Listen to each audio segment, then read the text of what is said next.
Hi, I'm Kristy. And I'm Ashley. And we are your sim crew. So we're going to go over the simulation Josh Smiley for second semester nursing students. And so we're going to start off with Ashley. She's going to give you the rundown of the simulator, and then I will talk about the room. All right, we are coming on over to this side of the bed because this is where we stand in Sims, just so that the Sim staff and the instructors can see you. So this is the simulator that you'll be working with for this scenario. The simulator name is Hale, but the patient's name is Josh. Your patient, Josh, was admitted to the hospital's pediatric unit from urgent care due to having a 2-day history of painful urination. He has low-functioning autism with limited verbal communication and understanding, and he also has a PEG tube and an IV running in his left arm there. I personally think that this is one of the coolest simulators that we have. He has tracking eyes, so I don't know if you can see it, but his eyes will track, and he also has tracking facial movements. So, he just turned off, but that's all right. His head will turn and move, and his neck moves as well. He also has, I don't know if you saw it before, the colors. So he has the ability to change different colors to indicate different things. He was red, so that would indicate like a fever.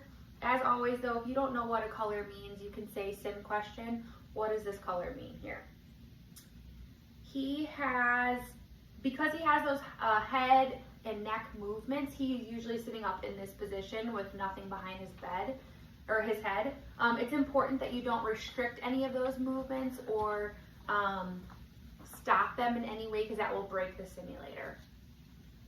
In the event that you wanted to do something and he was moving, you can always ask us to turn those movements off.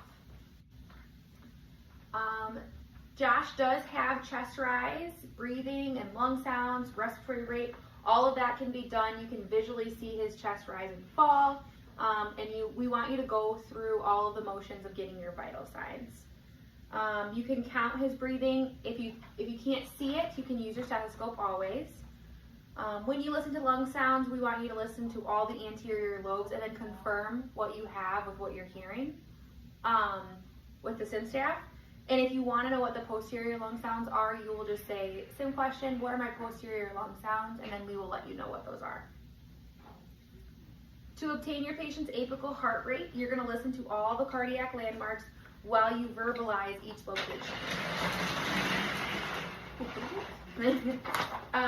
It is imperative for you to listen, and feel for the pulses at the same time, just because this simulator is so cool and does so many different things. There are a lot of different sounds that he will make, so it's not cheating if you want to palpate for that radial pulse and listen at the same time. Just make sure you're not counting from that radial pulse and you're listening as well. You will also want to always confirm what you're hearing, what you got with the sim staff. So, sim question, I got 100 for my heart rate. We will confirm that. Let's say we got 100, the actual heart rate is 105. You will write down on the whiteboard over there 105, just because that's what we have in our script, and we want you to make sure that you have that written down. To get the rest of your vital signs, you will retrieve your vital sign cart from over underneath the double glass, and you will bring it on over to this side of the patient's bed. You'll get gloves, because you always wear gloves when you're touching the simulator. They are over here by the sink. Here I am. So once you have your gloves on and you want to go through those motions of getting the rest of your vitals, you'll get out your thermometer. All right, I'm gonna take your temperature. Sim question, what is my temperature? And then we will tell you, and then someone will write that on the board for you right there. All right, Josh, I'm gonna get your blood pressure. And you're gonna put that on your patient's arm. Once you have it attached, sim question, what's my blood pressure? We'll give that to you and someone will write it down. Okay, I've got my pulse oximeter. on my patient's finger. And sim question, what is my SpO2? And we'll give that to you, and you will write that on the board. If you needed a blood sugar for whatever reason, it's right here in this little package zippy thingy. That's the technical term. So you don't have to take anything out of it. You'll just hold it up to your patient and say, sim question, what is my blood glucose? And we will give it to you. This simulator does have like appropriate eye function. So if you take your time and you take your pen light that works very well, you will just shine it in the patient's eyes, and the simulator's eyes will react. You have to be patient with it, and if it's not working for whatever reason, you can always say, sim question, what am I seeing? But do your best to try and get those pupils to react if they are supposed to. You're good. Oh, we're not going to reach. Is it that way? Yeah. Oh, is that why he turned off? That's why he turned off. I So everything is plugged into the wall, guys. So if your simulator is not functioning like we need it to, chances are it has a battery that is low. Ugh, there we go. And we're still short. Oh, can you go to that one? Yes. Oh, yes. Okay. Perfect.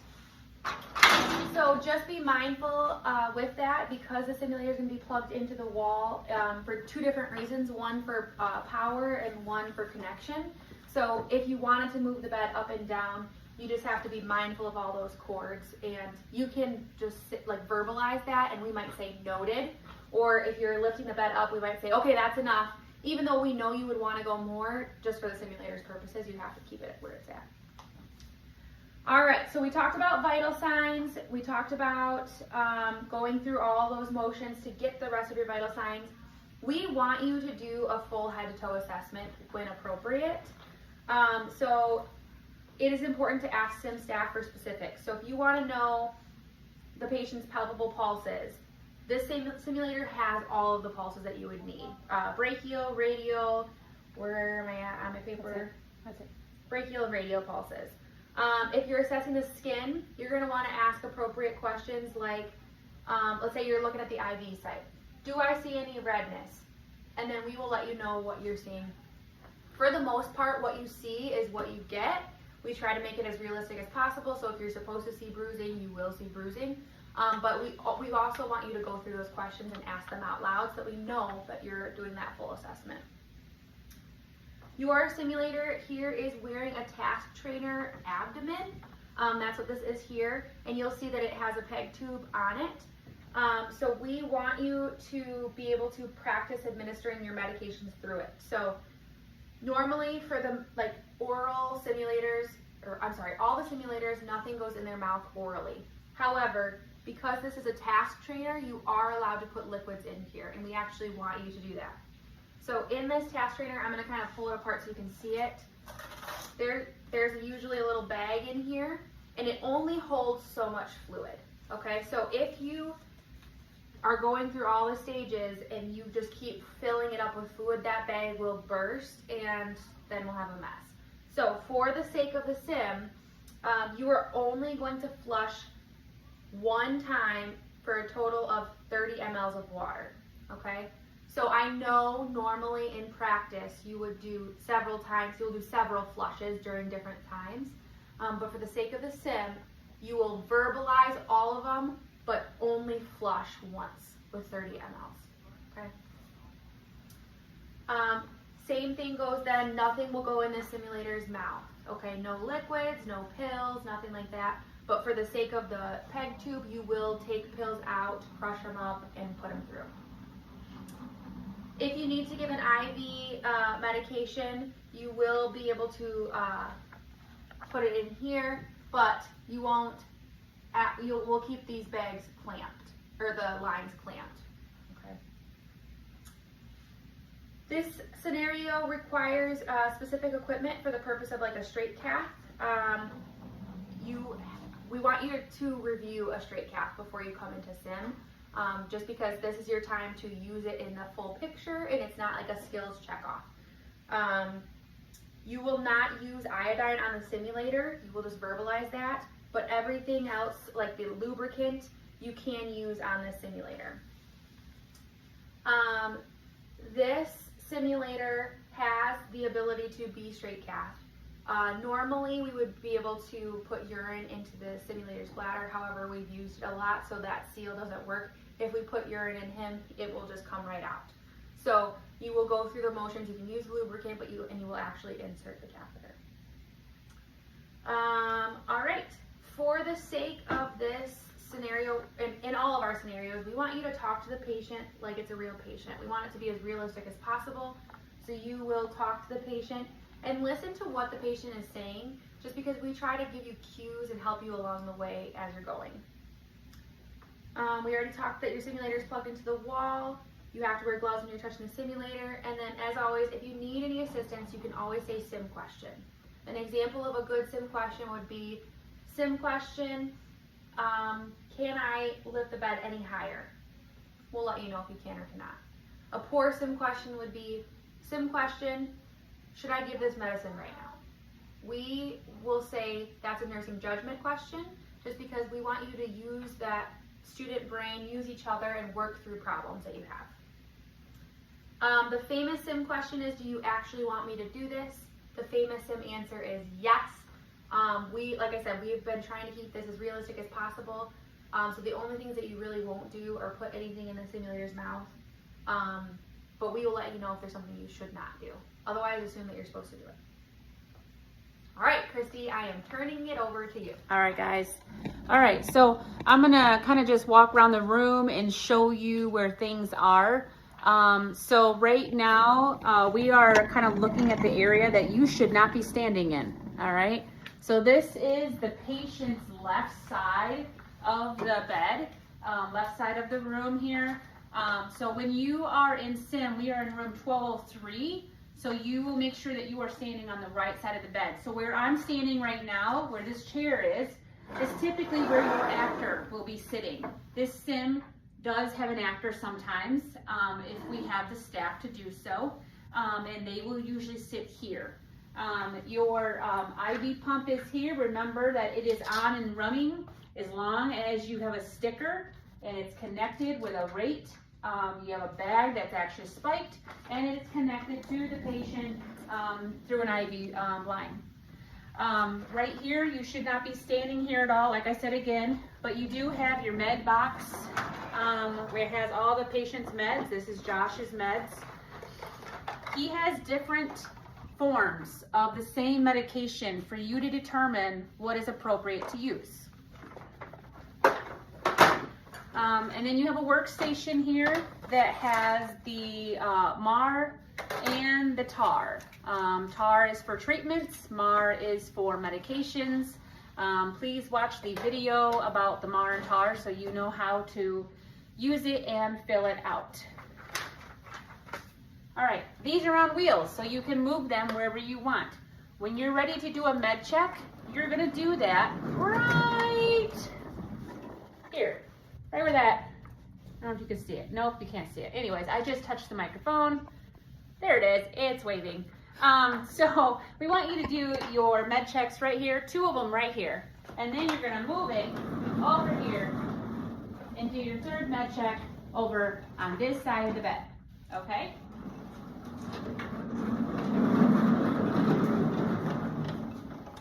All right, so let's review one more time. This is Josh Smiley. He is a 9-year-old male. He was admitted to the hospital pediatric unit from urgent care with a complaint of painful urination times 2 days. Joshua has low functioning autism with limited verbal communication and understanding. He has a PEG tube and an IV running D5W at 50 mLs an hour in his left arm. He is in a multifunctioning patient room. So as soon as you come into the sim lab, you are in the patient's room. Note, you have the med room, which is right here. It is in the patient's room. Okay, he has a sink with gloves and a sharp container. That is in the patient's room. So as soon as you walk in this area, you're in the patient's room. You have a sim clock here. This is going to be where your sim time is.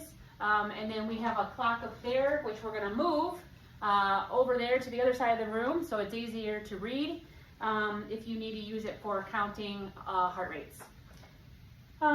Please place all sharps in the sharp container, not in your pocket, and not in the trash cans.